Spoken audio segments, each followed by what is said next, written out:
Hello and welcome to Digital Farm TV Rural News. I'm Andy Walker.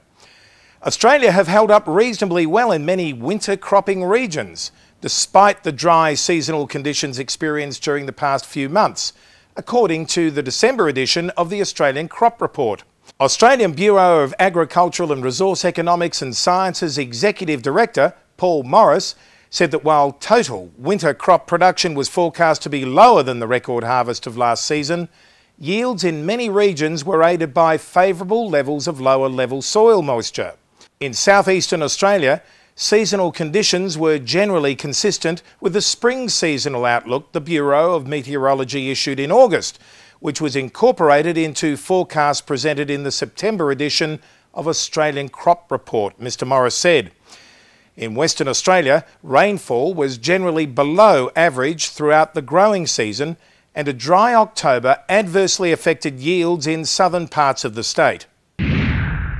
A syndicate of leading Australian Poll Dorset breeders is adopting large-scale DNA testing to identify breeding animals carrying genes for tenderness and eating quality in order to guarantee customer satisfaction. Meat Elite Australia is one of 9 stud breeding operations participating in commercial-scale DNA trials being conducted as part of the genomics pilot project being run by the Cooperative Research Centre for Sheep Industry Innovation.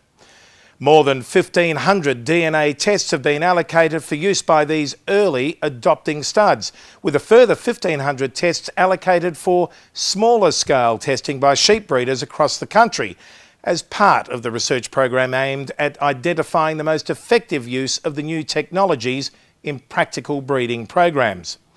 Meat Elite spokesman Dale Price of Glencoe in South Australia said until now producers hadn't been able to measure meat eating quality unless they slaughtered the animal, which ended its breeding potential. Through the use of genomics, producers could now gain an understanding of the potential an animal has in the area of yield, intramuscular fat, shear force, a measure of meat tenderness, and ultimately meat eating quality while it is still alive, he said. The strengthening of Australia's anti-dumping system is positive news for Australian farmers, according to the National Farmers Federation. NFF President Jock Laurie welcomed last week's announcement by the federal government that it would establish an anti-dumping commission to implement Australia's anti-dumping system and to reduce unfair trading practices. Agriculture was one industry that was particularly susceptible to dumping, where foreign products were exported to Australia at a price below cost of production, Mr Laurie said. Australian farmers depended on a rigorous anti-dumping system so they could continue to compete on a level playing field while complying with World Trade Organisation rules.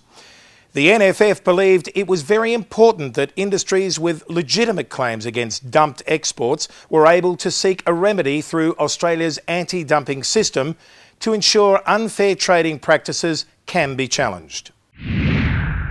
Bouncing back from flooding in 2010-11, average vegetable farm yields across Australia increased by an estimated 9% in 2011-12.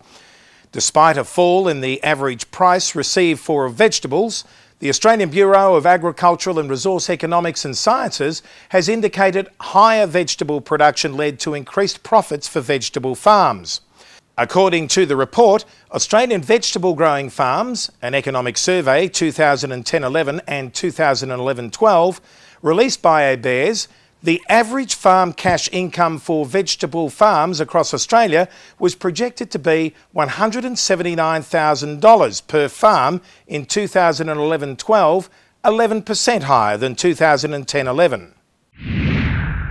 Finally this week, Japanese horticulturalists can now look to the cloud for real-time updates on their crops. Agricultural company Grandpa Co has teamed up with Hitachi for the latest high-tech app to use its cloud computing service for their newest greenhouse program and help farmers check on the status of crops without having to step into the building. They can access the app using smartphones or computers to check on the temperature in the greenhouse and the amount of sunlight that is reaching their crops. The greenhouse is linked to a server that uploads and stores the data on the cloud. Producers also have a soil-free production system that is perfect for use in harsh environments like the desert or on land that has been affected by natural disasters.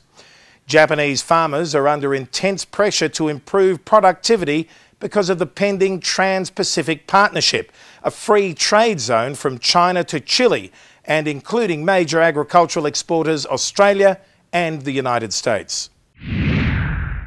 Well, that's it for Digital Farm TV Rural News this week. I'm Andy Walker. Look forward to your company again next week.